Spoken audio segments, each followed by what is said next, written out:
Hi, this is Morley and this is the M-Wire. In this video, we are going to look at another sting operation by Project Veritas of a high-level executive at Twitter that is in charge of policy. A big shout out to my new subscribers. If you haven't already subscribed, please do so, as that would greatly help out the channel in this age of legendary internet censorship. So we're going to look at a video in a minute of a woman that's in charge of policy at Twitter and what the plans that she has for Twitter. It's as draconian as you would expect. My question is, at what point did Twitter's terms of service become more important than the United States Constitution? Can anyone answer me that question? This is getting beyond ridiculous that they can actually just cancel people's opinions that they don't happen to agree with. That is not what this country is about. Watch this 2-minute video here and decide for yourself if you like the way this is going.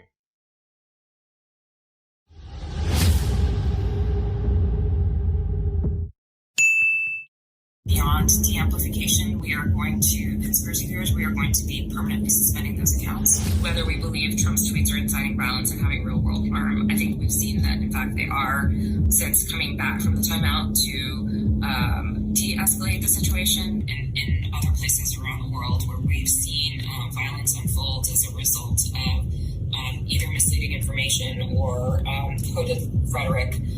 So a lot of our learnings here have come from other markets. So in that sense, we do feel like this is our global approach. We need to be very focused on being able to enforce any of these policies or enforcement decisions we make at scale. I think long term we want to be in terms of building trust and enforcing policies consistently and providing adequate notice before we take a very aggressive step like a permanent suspension.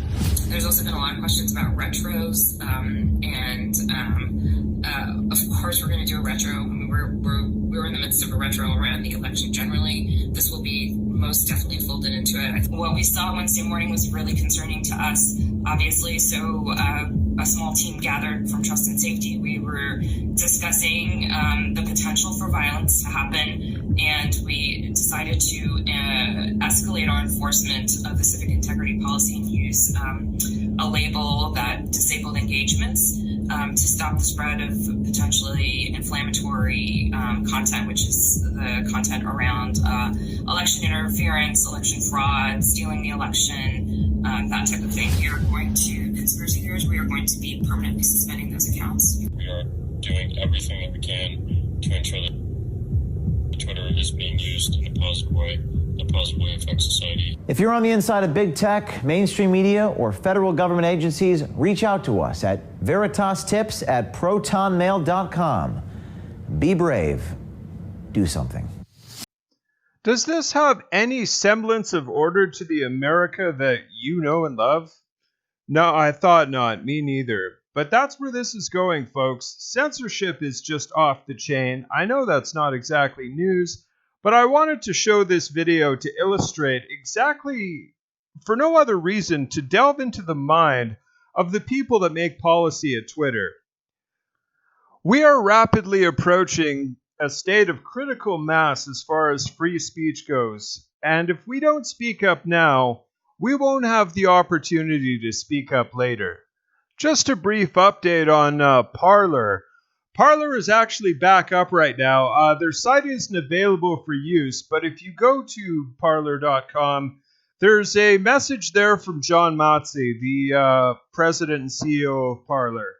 So it looks like they found a new home. So hopefully there is some sort of silver lining amongst all this.